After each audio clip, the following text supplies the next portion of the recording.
This is the Christmas Movie Screenwriter Podcast, episode number 40. Hello and welcome to the Christmas Movie Screenwriter Podcast. I'm your host, Karen McCann.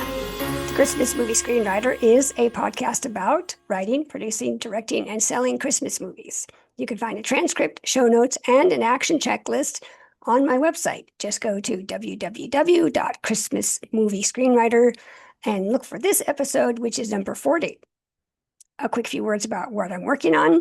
Hopefully, my web developer will get my author website done this week. I have uploaded my reader magnet. This is my author website. I have written a reader magnet, and it's now on Wattpad.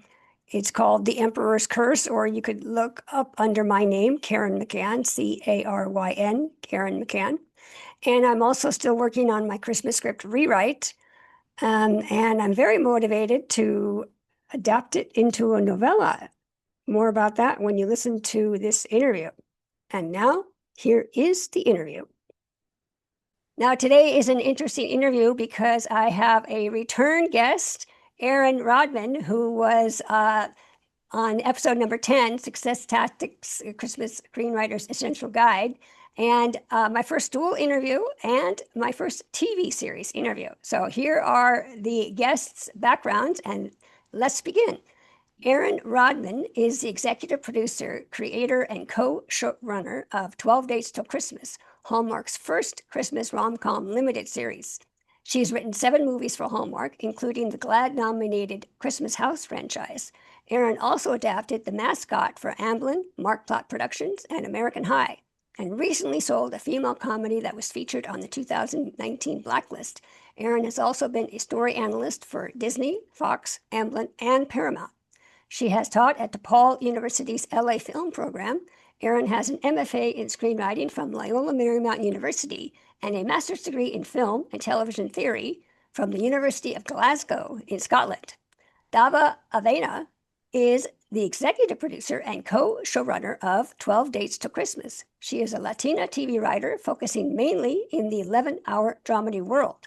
Her credits include Firefly Lane, Zoe's Extraordinary Playlist, Devious Maids, and Medium. Dava has sold pilots to ABC Family, Nickelodeon, Sony Television, Disney Plus, and NBC Universal. She is currently developing a magical rom-com with Blink 49. She is a graduate of USC Film School. Well, Aaron and Dava, thank you for coming on the Christmas Movie Screenwriter Podcast today. Thank you. Thank you. We're so happy to be here. And I want to also thank Dava for doing a pass at my bio to make it sound better than I made it sound before. The partnership never quits. Never. You'll never be done with me.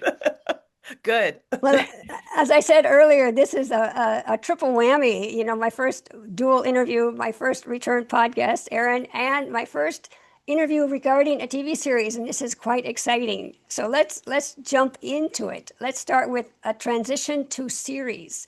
What were the biggest story or structural challenges you both encountered in moving from Christmas movies to a 6-episode series? And how did your approach to plotting and character arcs change? And Aaron, why don't we start with you on that one?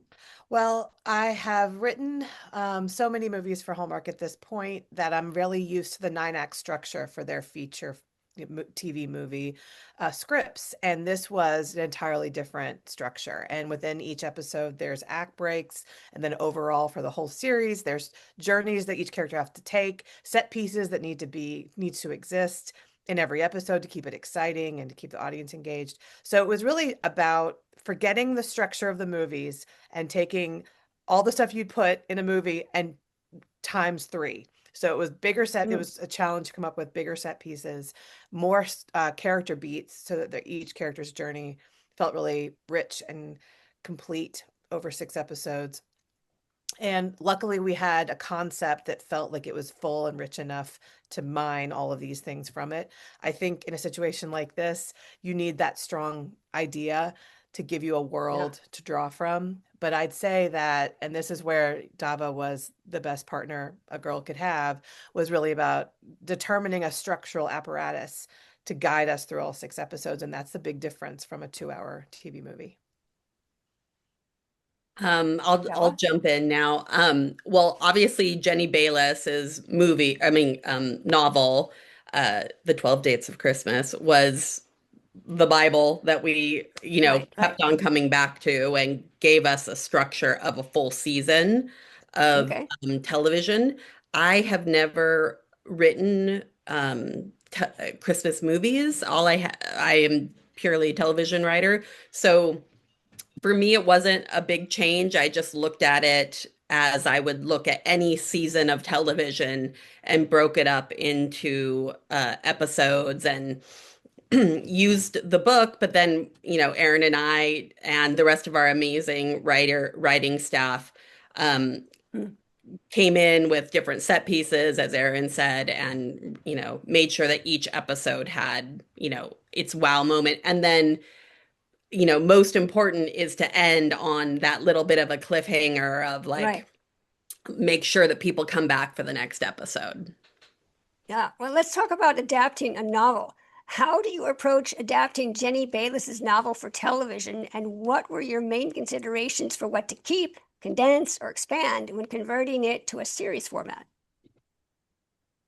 It's a good Aaron, question. I'm going to let you go because Aaron has been with the project for how many A years? million years, 1 million years. As just as an aside, these in some cases things move quickly. You can identify a book, get the rights, start it developing, and have it on probably in a much shorter time than what this project did. But because of COVID, because of the strikes, there Oh, were lots of different milestones for us. And it took year. I mean, this was a project over many years. The good thing about that is you get to gestate, as Dava said, with the idea. I mean, I had a lot of time to think about it. I had Dava and I had together had a lot of time, and we were able to come up with the things that we wanted to see most brought to life on screen, and where we wanted to add punchier visuals. That's kind of when we got to the right. creative process of what do we keep from the book and what do we change and then what do we add. It was really about this is a visual medium, a book is not. They have different goals in telling a story. We kept everything that felt like it was really fun to watch that we really wanted to see once you read the book, and then we added things that we wanted to see these characters Mm. experience that Okay. we had the time to invent on top of the book. And Jenny was a part of our creative process all along, so her contributions were endless. She was with this the whole time, and that is something I would highly recommend for anyone out there who gets a chance Yeah. to work with the author of the work, that they, to transfer it from one medium to another. She was essential in that. And it was, we were very lucky to have her. And Jenny is like singularly the most amazing author, creative person, Christmas angel that came to help us on this project. I when I read the book, I actually read it on Audible, or I listened to it, Okay. Yeah. and my I when I came with Aaron and we started really kind of um, uh, just brainstorming about how we wanted to do the season, we just started writing down like what were those amazing moments from the book that we would love to see on screen. And so like those became our big tent poles of of the season. And I think that was one way that we, translated the book. And this is as a longtime listener of your podcast and someone Mm. who's Thank been you. through the ringer of, here's an idea for a Christmas movie. How do you make sledding and Christmas cookies and snowman building fresh and different again in this movie? We really let our minds go as far as we could. We did not write with a budget in mind. We did not Okay. write with production reality in mind. We let Okay. ourselves reach for the stars. What have we never seen in a Christmas thing? What could we make up and invent so that we could, the fantasy of this idea would really come to life and be different than what you've seen before in Christmas movies and TV series. I like And that. because I had never written a Christmas movie, I didn't know what were the maybe the tropes. And sometimes Aaron would have to tell me, that's Okay. you're Yeah, veering that's funny. into trope land there, Yeah. But we just, were as Aaron said, we never really tempered ourselves. Like we were like, what would be the biggest, most amazing thing to do? And I think it shows on the screen. The show is gorgeous. And of course, Mm. Mae Whitman is amazing. I hope you guys Yeah. enjoy Yeah. it. Well, I love the part about there is no budget. Like, yeah, good on you. I mean, there's a difference between, because when we got to set, and this is one difference, I don't want to jump ahead to any of your other questions, but one major difference in being a Hallmark movie writer versus co-showrunners of a series is we produced this series. We were on set, we were with this Okay. production every Oh, step of the way. okay. We had our hands in it. So there was a time when we were sat down and it was like, now here's reality. Let's figure Okay. out how we can make what we wrote achievable. Where do we change things or come up with even better ideas to fit the timeline, to fit the amount of money? But when we wrote it, we didn't let those Okay. constraints Oh, stop us. We really wanted to sell the magic. And so we let that be the guiding principle of the writer's room. okay. Well, let's talk about collaborating with the showrunner. What did you learn from co-writing and co-show running with each other, and what ways did your partnership shape the creative process for the series? I mean, I think we're laughing because our relationship and being committed to having a great partnership was so important to us. And we talked about it a lot. Now, I feel like maybe I talked about it too much. I'll let Dava tell you what she thinks. But I was so lucky to have a partner who has so much experience in television and is so excellent at being on set, managing a team. She was excellent in the writer's room, knew how Okay. to lead the room. And I think that with any partnership, you have to choose, okay, here's what I think I really bring to the table. And here is where that person brings the most to the table. And we are going to respect those things about each other, trust each other. You don't have to die on every hill. You don't need to win every conversation. You really build your strength on what in trust and just, relying on what each other has experience at. And I think that I felt mentored at times, and I felt very Mhm. grateful for that, to have access to all of Dava's experience. And it was so fun to have a partner to sit together at our rented house in Ireland and talk about Oh my rewriting. We sat gosh. together and rewrote scenes. It was a Oh, dream. As a how feature writer, you're fun. alone all the time. This was like, I loved it. And it was so fun when someone else has a great idea and you build off that. So I feel very lucky, but I know that part of why we have this amazing chemistry was intention. We really were committed to keeping it that way, to making sure it was that way. And I think that's an important thing. Well, Bella? intention is such a great word, Aaron, because Aaron, from the beginning was so intentional about like wanting to talk about, okay, how are we going to do this? And I, just like a bull in a china shop, was kind of moving forward, like, oh, we got to do this, we have to do this, blah, blah, blah. And then, but her questions, and when we would sit down to be like, how are we actually going to do this, turned out to be so amazing, um, because we had all those conversations at the very beginning. I mean, literally from the very first time I sat down to speak with her before I even had the job. We were talking about how would it actually work. And so I think that that is a mistake that a lot of people make, is that they don't have these kinds of conversations from the beginning. And I would say that we had different, as Aaron was saying, we were good at different things, and so Aaron would keep us on track. She'd have what was the BP? What was it? The I had list of it things. a running agenda. I Right, was yeah, in running charge of Good. agenda. Good. making sure we got through all the things we needed to get through. Good. And it, I mean, at this point, this woman's my sister. She is Ah, like, that's very sweet. we live together. in Ireland, which is where we shot the show, and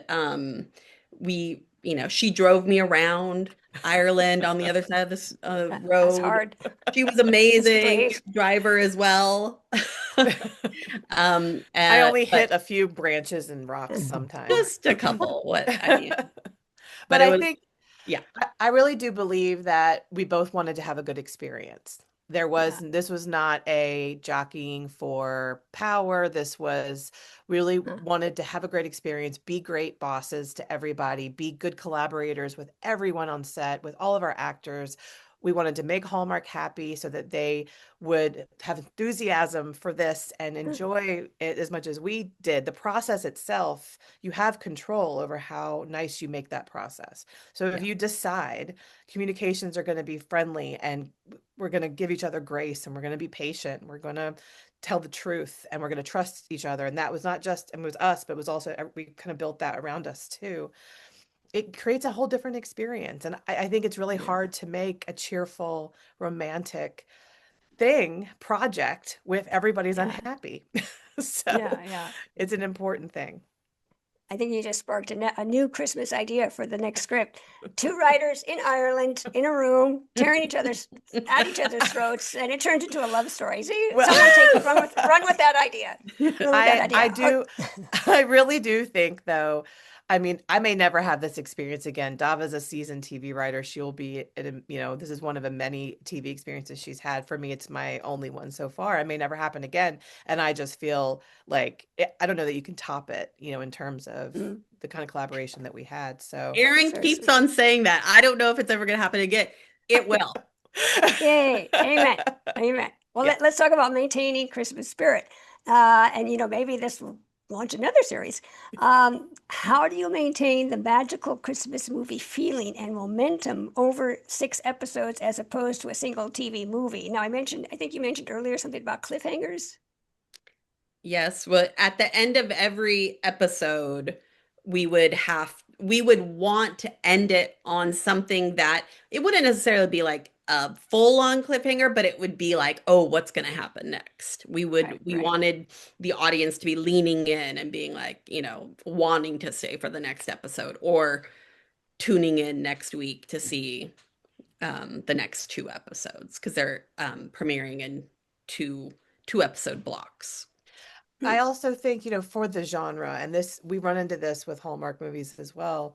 You want the audience to go to commercial and really want to be back in their seat when the movie comes right. back. And the same is especially true for this. And I think that is a lot of what we talked about in the writers' room in the early days was making sure that even though you kind of know it's going to have a happy ending, you might have an idea who's going to wind up with who because it's a rom-com and it's, Christmas, you're going to have a happy ending. You still want to create questions around how are they going to do it. You want to create enough conflict or twists that you're like, I get they Right. probably will end up together, but how do they get from here to there? And that can be the thing that draws your audience back over and over is the how, as much as if they will or won't. And Exactly. one thing that, again, because of Erin's experience in this genre, she would very often say while we were in the room, how is this uniquely Christmas? How could this story only Mm, be happening at Christmas? right. And Right. so that was like a beacon of ours to, remember at all times. Yep. Now, you mentioned writer's room. Let's talk about the dynamics. How was your writer's room structured for the series, and what tips do you have for screenwriters who want to transition from TV movies to episodic TV? How was the writing room structured? Erin and I worked on a season document, or we were in the room for it was just Erin and I for several weeks. I can't remember how many weeks, but and we kind of set up some tent poles of what we thought each episode more or less would be. What were the character arcs? What were the arcs of? What were the dates and that kind of stuff? And then At some point we had two more writers come in, an amazing writer's assistant, and then Jenny, the author of the novel, also came in, sat in on our writer's room. And then we kind of went through the whole process again because we didn't want to just be like, here's your episode, do this. No, we would break each episode with the writers, and of course all of our amazing writers brought even more detail and all of their experiences to just make the experience that much more interesting.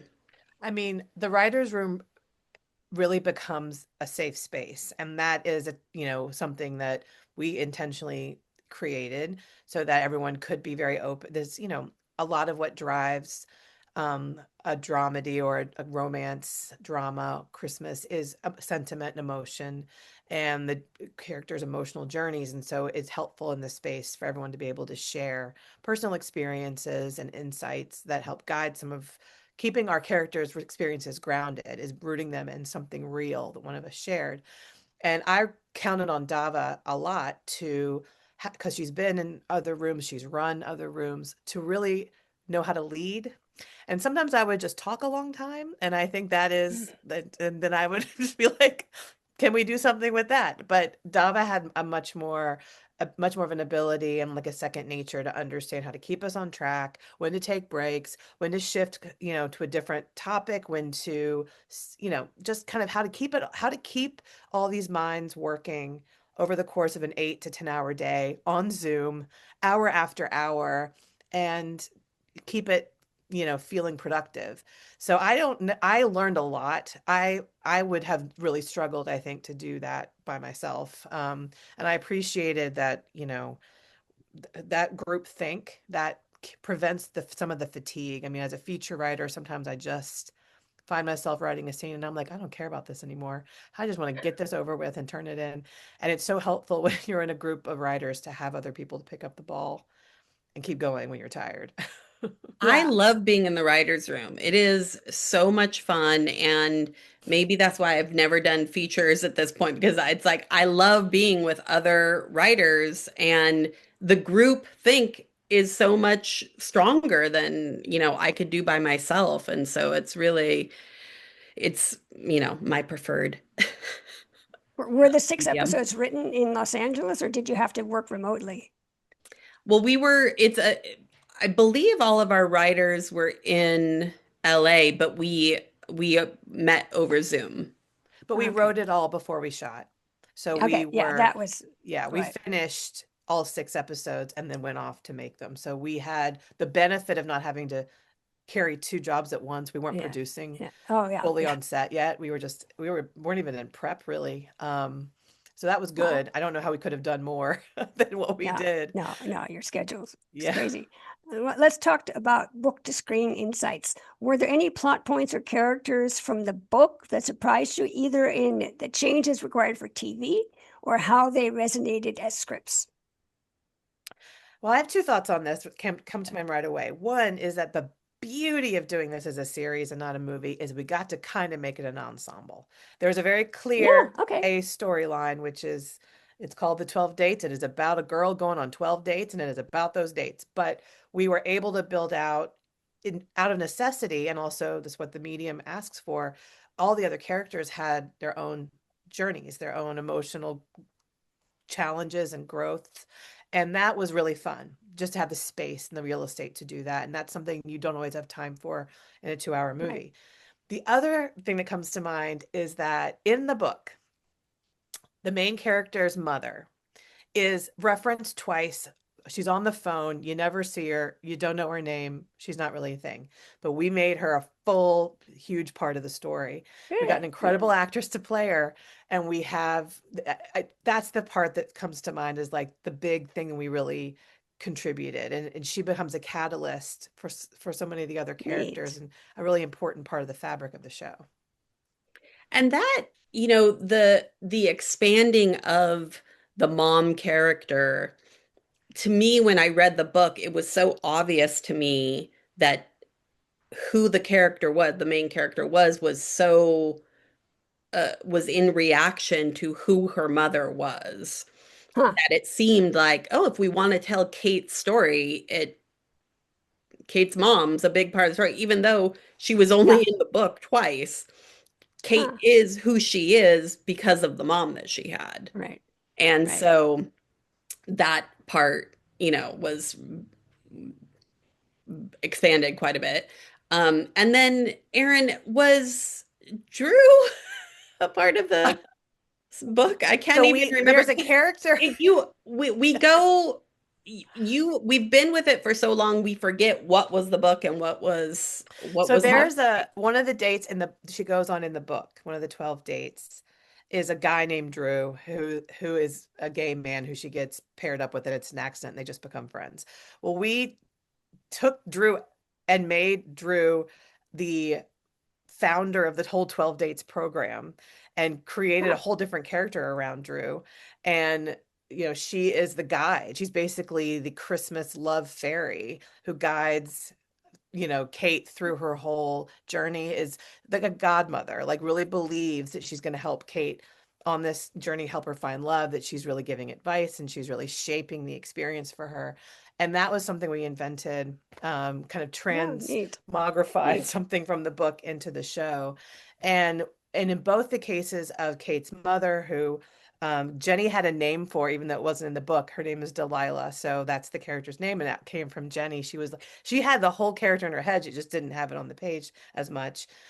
But Mary McDonnell plays her, and Mary brought a whole persona to the character that brought her to life. And the same is true for Drew. Emer Morrissey is a terrific Irish actress, brought her to life entirely for us. And, once we met our actors in these cases, writing for that character totally shifted and became so clear and so fun.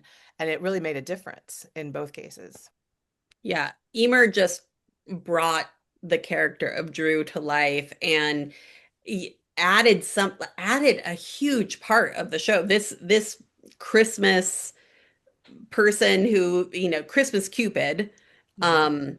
who founded the 12 Dates program, is such a wonderful character, and she just brought so much love and Christmas spirit to the character. Yeah. Very cool. Well, let's talk about audience expectations. Did you aim for a traditional Hallmark/Lifetime audience, or did you hope to reach a broader group? And how did this influence your choices in tone and story? Yes. Yes, there you go. I've had never worked for Hallmark, so I treated this job as any other show I would make. I I didn't do any of like trying to target anybody or not target anybody. I just wanted to make a entertaining show, the romantic and Christmassy. I mean, Hallmark comes back to writers over and over because there's a successful collaboration. And every time that happens, I'm grateful. I appreciate everything I learn every time I make something for anyone, any studio, any distributor. And there is a benefit with Hallmark because you develop the material so closely with the executives. You don't have to know every bullseye. They will tell you. So Mm, mm, Dava and I work on things. We bring things to the network. They give us direction, guidance, suggestions, and that's how we shape it. It is true of anybody you work for. They have an audience in right, mind, but the right, bigger the audience, the better always. So the higher the quality of the storytelling, the higher the quality of, performance, in this case, comedy and romance and emotion, the better. And you do kind of just follow the true north of quality more than anything else. mm, But, I write rom-coms with happy endings in mind. We all want the satisfaction of that, the way the journey completes. So that's part of it, and that's a great thing, and it's a fun thing to feel. I think I surprised myself at how emotional I still get. Donna and I mm, have seen these mm. episodes now so many times. I mean, I think we could both stand up and perform the entire series for you from memory, but I can still get emotional at the same Okay. parts that made me emotional writing them, that made me emotional watching them be shot, and then still make me emotional now after 100 times of seeing the episode. And that's the thing that you want, regardless of where it's playing. I think that That's neat. that's partly because Aaron and I both, and also our other writers brought that personal Right, connection right. to Yes. the show in the writers' room. And Yeah. that's when she was speaking about having a safe space to bring your experiences that, that is on the screen, it was on the page, and so we get emotional when we see those moments because those are emotional moments that we brought in the room and then were eventually filmed. Yeah. Okay. Well, let's talk about the book to screen selection process. Did you know how the 12 Dates of Christmas was chosen for adaptation, and was its sales performance part of the decision? If involved, what attracted you or your team to the story? Oh, I have to be honest. The book was sent to me. It was not something I found. It was sent to me first before it was published. As you know, Oh, there's a really? whole ecosystem within Hollywood, where people share material before it hits, before it's published and Uh, hits audiences. And so okay. it's always a guessing game. Is this book going to be a runaway bestseller or not? And so you don't know at that time, but if the idea seems like it might have something, often, buyers will pick it up just to have it and start to talk to writers about whether they have an idea. And that was what happened with this. A producer sent it to me, and that began the process. And then I pursued Jenny because I wanted to work with her directly and see what, we could build together. And I was able to, took me a while to get through the walls of social media and like get to her Oh, really? email and get to her agent. Yeah. Because a lot of times authors have to, give you permission. And in Right, many right. cases, that's a nerve-wracking experience, and understandably so. And it was just, we kind of built our own little relationship and then brought in more and more people along the way to really build the show. But it was, I mean, I don't know, Dava. I get books sent to me all the time through my Okay. reps and through producers, and that's very typical. But this is your first TV series. Yeah.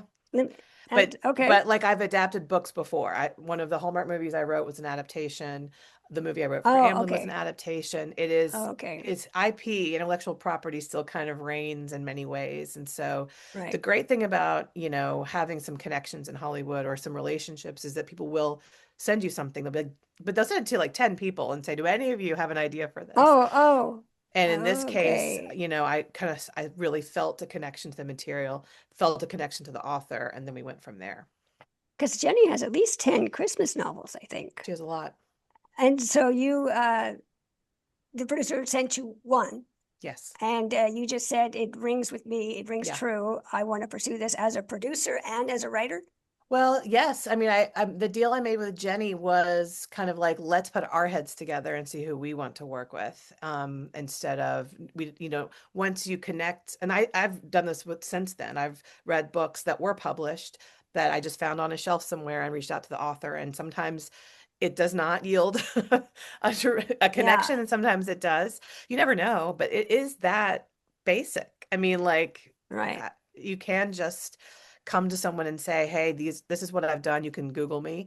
This is who I am. This is why I love this material. I'd love to have a conversation with you about, I mean, I'm in the middle right now of a little, uh, I'm doing a deal with a TikToker who posted a video that is great. And I have found a producer who's interested, and we are doing a little deal to option this TikTok That's thing. the So little 10-second story. yes, because it just creates some ease, and I have Amazing. a relationship with this TikToker now. I don't mean to Amazing. hijack this is not about Christmas, No, but this but is it is it's that sort of, interesting. it's not always more sophisticated than really just reaching out to someone. I sent Jenny an Instagram message, and that's how Yeah. I got to her eventually. So But you sort of alluded to it in the last question because you mentioned your relationships with Hallmark and all the studios where they know you. And yeah. you could get producers out there that don't have that relationship. So authors and novelists may have many people approaching Well, them. But if they don't have that studio, you don't have that studio relationship, that's going to make it's a feather in your cap well, and I that you have got that. definitely reached out to authors who someone bigger got to them first, and they're Yeah, like, "You okay. sound very nice, but this other person is bigger." And Fascinating. I've definitely been in situations where a producer was like, wanted me to do the legwork, but then I'm like, well, but what are you bringing to it then? If I'm going to Right, have build this right. relationship with the author, then what do you do? So sometimes you just have to, you just think about it's just like the partnership Dava and I created. How do you want to spend your time? I'd much rather spend my time talking with Jenny and coming up with Yeah, something than, and then doing it by myself or going through random people who might be able to get to her. I can just do it myself. So there's a little yeah. bit of that DIY attitude. I think all writers can have, should have. Let me just follow up on that for a second, because there could be some writers out there that are also novelists. Are you, uh, you, normally a producer would option a script, and you don't want to like pay the author all this money for the rights to their book because you got to shop it and find someone to finance it. So is it sort of the same idea? You option the book, or is it some just an agreement, a I verbal agreement where you say, I have relationships? And that's the thing is like it's really individual. It's really based on that what you and that other person, what connection you find or don't find.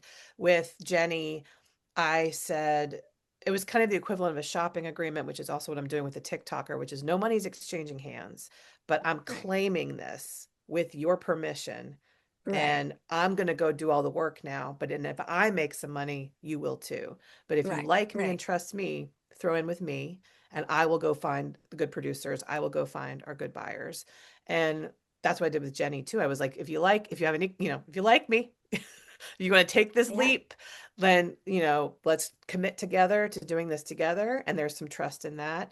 And let me go see what I can do. You don't have to do anything, but I'm going to go do the legwork. And so that doesn't work for everybody. And like I said, right. sometimes someone bigger or flashier comes along and that is fair. I mean, that's fine. That's what it all is can you get there first? Can you get in the door and win the job? So it's good practice sometimes I think to reach out to authors and to I have try. two things I want to add to Let's hear it. this. Let's hear it. I've never done that before, probably will in the future. The two things that I wanted to add is one, I think a great part of this story is showing that that Erin created a relationship with Jenny and she did that work to create the relationship, and your viewer or your listeners, a good thing to take from that is it's all about relationships. So Right. if they can make the relationship, you could have an author want to work with you instead of somebody who is bigger because of how you create the relationship with them. So that's one.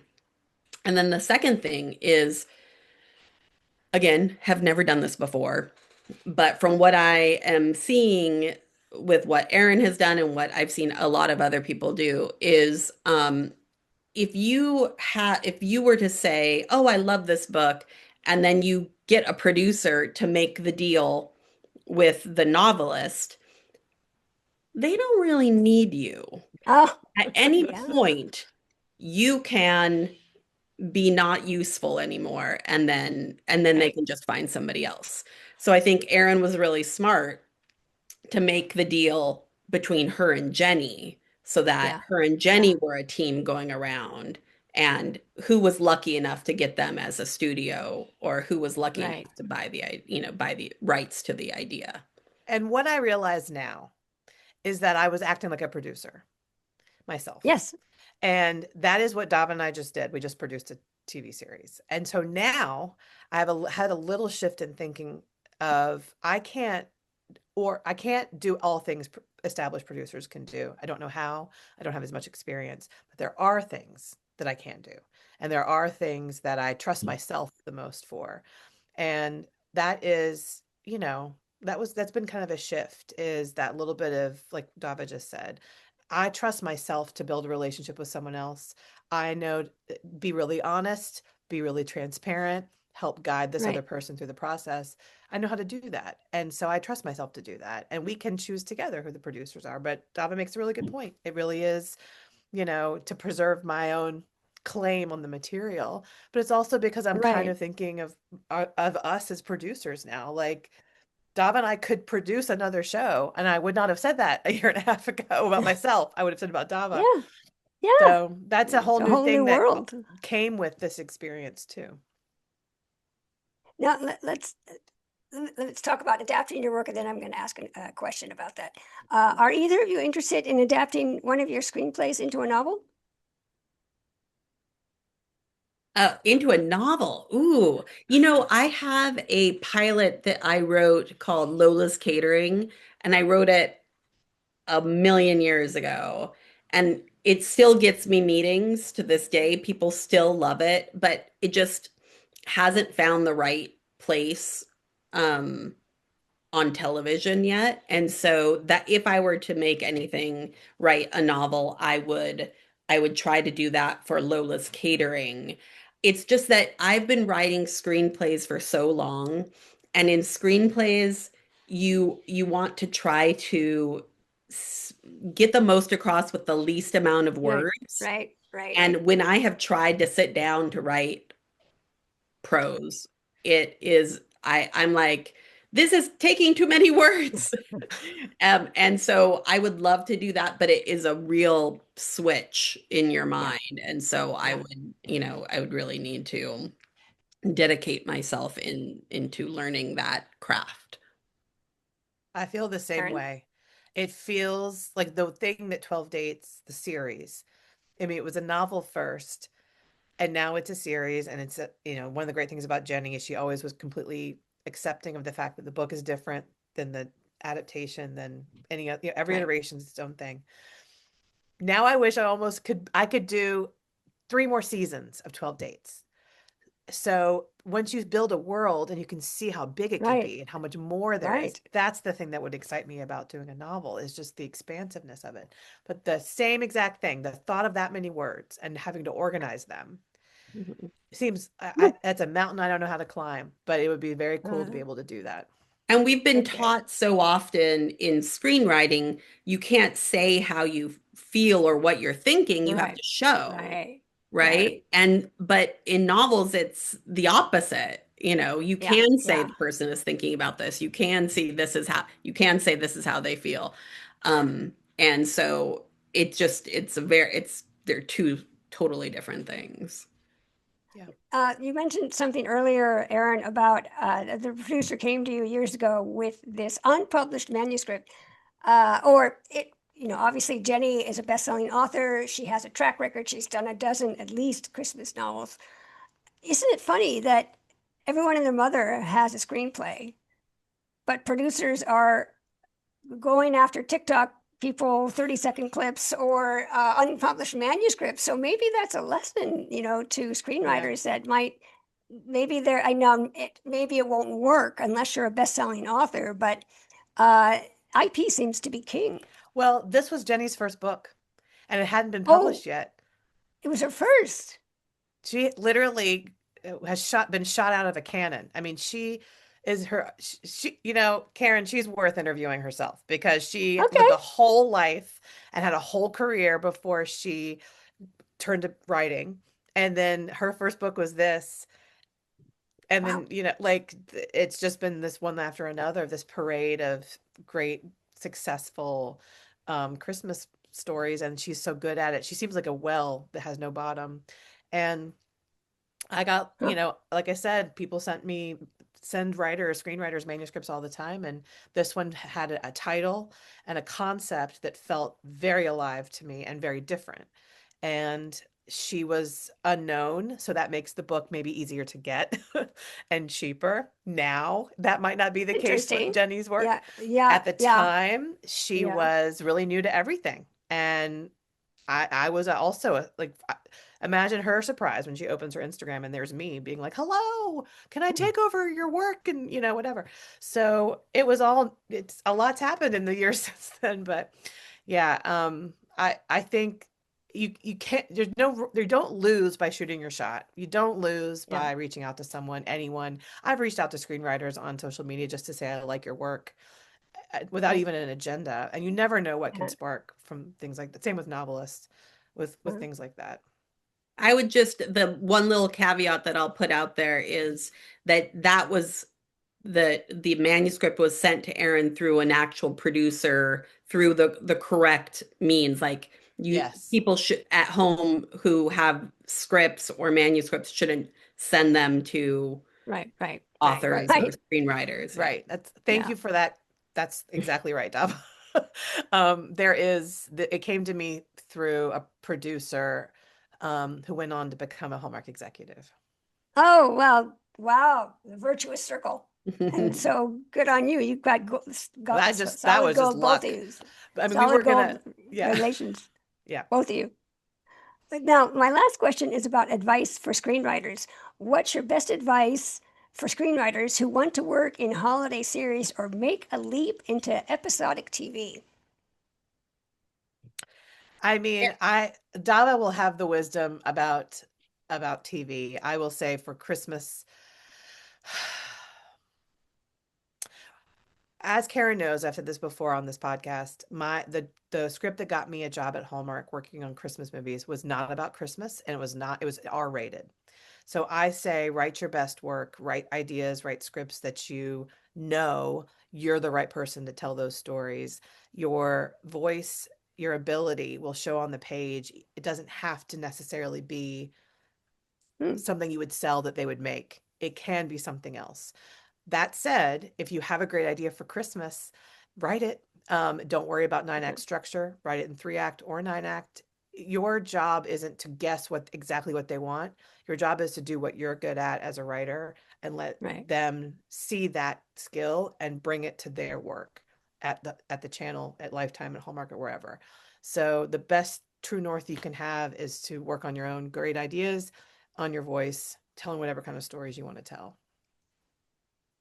Very good. Well, that is great Java. advice. I want to just say ditto, but um, so episodic television, that's a great question. It is really hard right now, like to get into Yes. television. There are so many people who have experience who can't, get a job. It's the buzzword for a long time now. I feel like 1 or 2 years has been contraction. Like everything's less and Right. less and less. Right. So it's Right. difficult. Yeah, depending on if you live in LA or not, it used to be that the wisdom would be, oh, try to become like an assistant to the writers and that you could get into the world that way. But with Zoom, there's less and less of even those Right. writers of those Right. positions. So it goes back to what Aaron has said is you have to write something that is undeniable, that speaks to your experience, and then try to get that sample into the hands of somebody that can help you get a job. There's also, a lot of people have want to get into screenwriting, but then they'll write a novel and then they Hmm. use that as IP. If the novel's successful, then they can, or TikTok or something, TikTok is TikTok. That's a good storytelling, one. it's I just, follow Wow. a bunch of screenwriters on TikTok. right. Oh, Um, neat. and it's as much for solidarity, just to be Yeah. reminded that everybody's in the same boat. I mean, that we're all doing our best, trying to come up with ideas and put our butts in the seats and typing out pages and just keep going, keep going, keep going. And it's, business can be tough sometimes, but you can't fast forward the part where you get better, and you only get better Yeah. Yeah. when you write Yeah. more. That's So right. that's not fun but Yeah. to say do your homework all the time. But Yeah. you know i i I'm grateful every time I can make myself do one more script. And I haven't written an original pilot in many years, but now I will, because of this Good. experience. I have potentially some chances in TV, I hope, but I'm going to have something to sell, and so it's Yeah. like more work to do, but I've been inspired by Dava because I think while we were making the show, I did nothing but work on the show. And this woman came up with like three different new ideas for TV series and was working on pitches while Very we were in cool. Ireland. And I do not know how you did that. I still don't know, but Good that sort on of you. level is what's asked of us to keep, to keep the work going. That is true. Excellent. It is. You you can never stop generating ideas Yeah, and trying to get it, basically try to line up the next job, you know. very cool. Well, Erin and Dava, thank you so much for your sharing your knowledge, your experience. Thank you for coming on the Christmas Movie Screenwriter podcast today.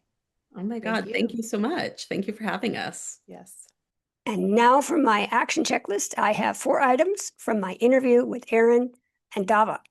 Number 1, unique voice. Focus on your own distinct voice instead of stressing over hitting a perfect, rigid structure. Number 2, idea generation. Keep coming up with new concept and log lines so you always have fresh material, and you need a lot. Check out episode 20 with screenwriter and development exec Kara Russell. The title of that podcast, that episode, is Why You Need 70 Plus Christmas Script Ideas. Number 3, social media and community. Use platforms like TikTok and others to connect with fellow writers and find solidarity and opportunities. There's a lot of producers looking on TikTok for IP, and why not give it a whirl? Number 4, self-publishing path. Consider self-publishing a novel or story in your Christmas world as an alternate route to visibility. And I am, as you've listened to a few of my podcasts, I've already written 2 novels, and I am definitely going to take some of my other scripts and adapt them into novellas or novelettes. But yes, there is a market out there. Producers want IP, so this is something you might even want to consider. Now, the first episode of 12 Dates Till Christmas, Hallmark's first Christmas rom-com limited series, airs on Friday, December 5th, 2025. So check it out. Well, that's the show. Thanks for listening. To show your support, please give us a 5-star rating on Apple or wherever you get your podcasts. And you can fuel more great content by buying me a hot cocoa on Buy Me a Coffee. Just look for the page Christmas Movie and explore other inspiring podcasts and blogs on our website at christmasmoviescreenwriter.com. I'm your host, Karen McCann. Thanks for listening, and I'll see you on the next episode of the Christmas Movie Screenwriter Podcast. Bye.